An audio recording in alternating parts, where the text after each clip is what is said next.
What's happening, everybody? It's me, Crazyfrankie, and I'd like to welcome you to my Week 4 key game picks.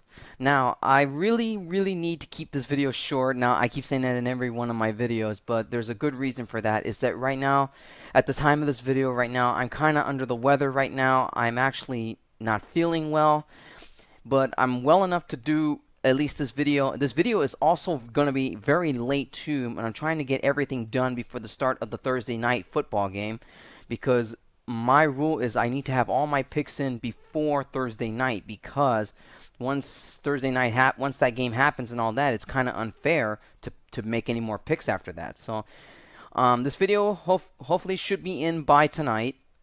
It is September 30th. Hopefully it'll be up by nighttime on that day. Anyways, quick thoughts on week number 3. Obviously, we have 7 teams that are going 3-0. The heavy contender teams like the Packers and Patriots was no surprise. But obviously some bigger surprise. The ones I think that have been a surprise right now have been the Bengals, have been the Panthers, the Cardinals kind of surprising me. They're 3-0. Denver, I'm surprised they're still 3-0, but basically that didn't surprise me because didn't surprise me all that much because they were playing the Lions. But the only other thing out of thoughts coming out of week number 3, obviously it's more injuries.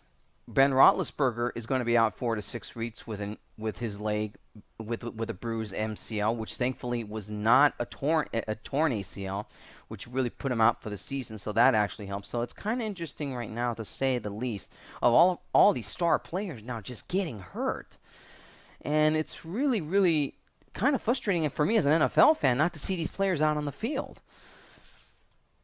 But unfortunately, injuries happen in football, and what can you do? What else can you do? Probably the only other thing that comes to mind coming out of week number 3 was obviously a huge loss from the Cowboys after they had a lead, but then give props to Atlanta. I mean, they played a heck of a second half in that game and basically just blew out Dallas. Dallas basically just had no answer for the Falcons in the second half. So hard to say whether this Atlanta Falcon team is for real. There's a lot of teams, the ones that are 3-0 right now. I mean, you got to ask yourself, are they for real? But obviously the only ones I think that are for real are the Packers and the Patriots. But other than that, all those other teams, let's just see what happens the rest of the way. Anyways, let's get into the picks now. Key game number 1 for week number 4. It is the Baltimore Ravens at the Pittsburgh Steelers. Now, with Roethlisberger out injury right now, obviously Michael Vick is going to get the start. And I know putting Baltimore in as a key pick again after they lost last week against Cincinnati.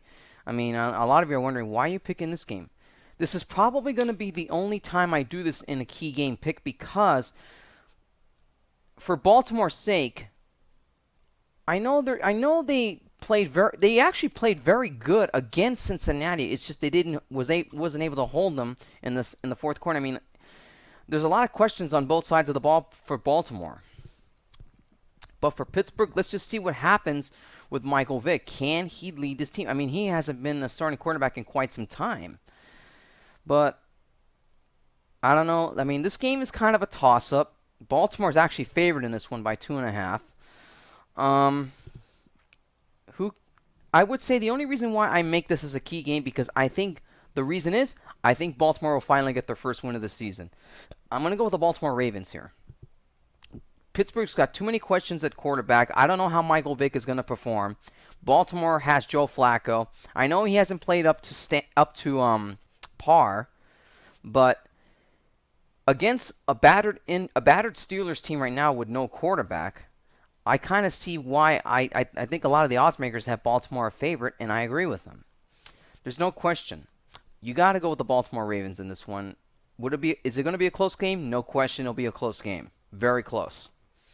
But I see Baltimore just barely getting out of Pittsburgh, barely winning.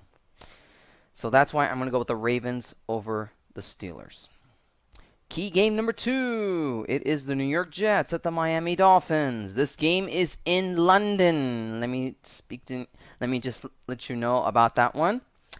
And also, the starting time for this game is actually 9:30 Eastern Standard Time, or for me, because I live in the Pacific, I live in the Pacific Standard Time, the game starts at 6:30 in the morning. The Jets are 1.5 point favorites. Um, Tough to say with this Jets team because they played the first two games they played very well, but then they laid an egg against the Eagles last week. So how is this team going to be against Miami? Now I know you're going to say, look, Miami's just playing terribly right now. How can you say that the Jets are gonna find a way to beat Miami? Now look, I'm not buying the New York Jets right now because to me, I still have a lot of questions. I mean, I can see they're not running the ball that well. Their passing game isn't all that great. And Miami has the same problems right now. Tannehill is not playing very well. I mean, the game last week against Buffalo, man, he was just awful. Basically, Miami was just awful on both sides of the ball. So basically, this is kind of an evenly matched game here. And this game actually will be close. I consider that. Now, the people of London, I think they're going to get a pretty decent game here. But will it be high scoring or will it be anything like I don't see a blowout in this game, but do I see a shootout? Possibly a shootout here. This is a chance for Miami to redeem themselves. Because really, they have not lived up to what they should be. Well, by a lot of analysts are saying, including myself, that had Miami going in as a playoff team. But tough to say who wins this one. The Jets are 1.5 point favorite, as I mentioned before. But I'm actually going to go with the Miami Dolphins here. I'm not sure I'm ready to buy the New York Jets just yet because last week kind of just showed me against the Eagles. I mean, if they're not able to have good ball control, I could see the Dolphins taking advantage of it. So it's tough to say how this will come out in this game. So that's why I'm going to say the Dolphins over the Jets. It'll be a very close game, but I think the people in London are going to get a very decent game here. So it's going to be I picked the Dolphins over the Jets. That's my pick. Key game number 3, it is the New York Giants at the Buffalo Bills. Now, the Bills are a 5.5 point favorite in this one, believe it or not. Now, I have to give Rex Ryan a ton of credit here, the way he's got this Bills team intact. Now, I know it's only been 3 games here. And the only game that they suffered big time was the Patriots, which was expected. It was no surprise on that one. But the New York Giants right now, finally getting a win last week against Washington, a win that they needed. But the reason why I would say this is a key game, even though they're 1-2, is because the NFC East, I consider it now wide open. Because the injuries with the Dallas Cowboys now make the NFC East wide open until Tony Romo and Des Bryant get back for the Cowboys. So going back to the Giants-Bills game here, now the Giants kind of suffered another blow.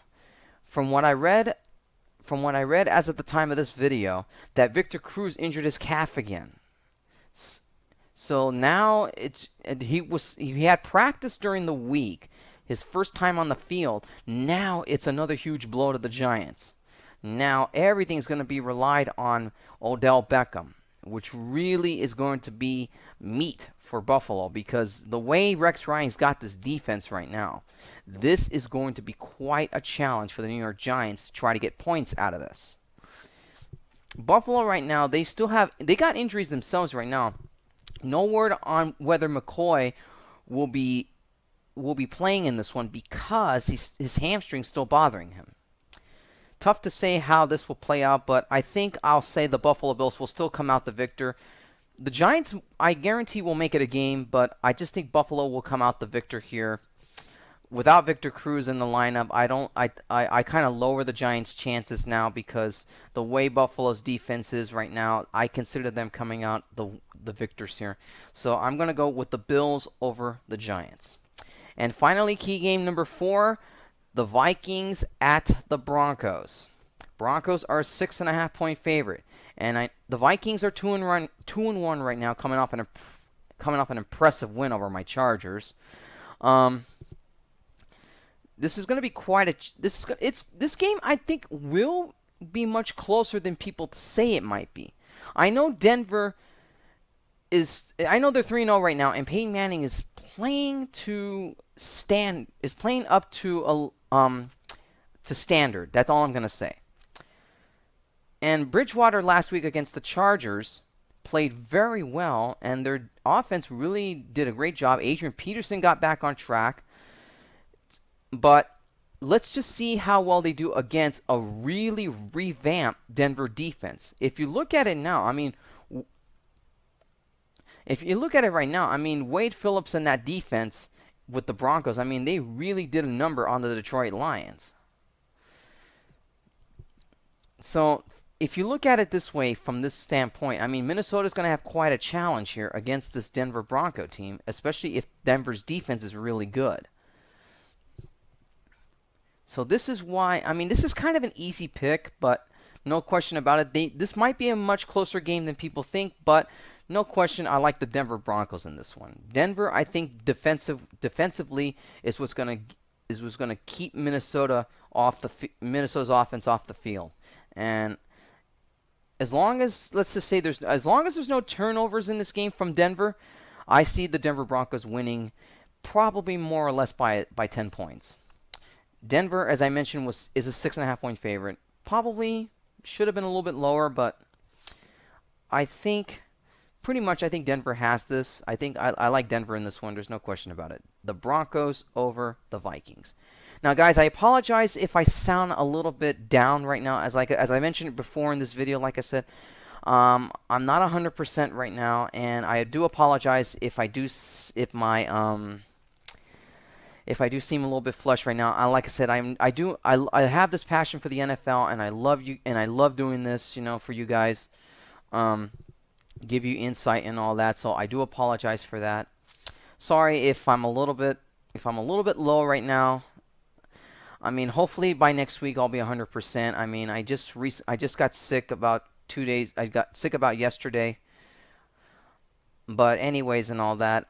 Take care, everybody. Don't forget to check out thesportblog.blogspot.com for all of my week 4 picks. And until then, I will see you next week for my picks for week number 5. Until then, enjoy your football weekend.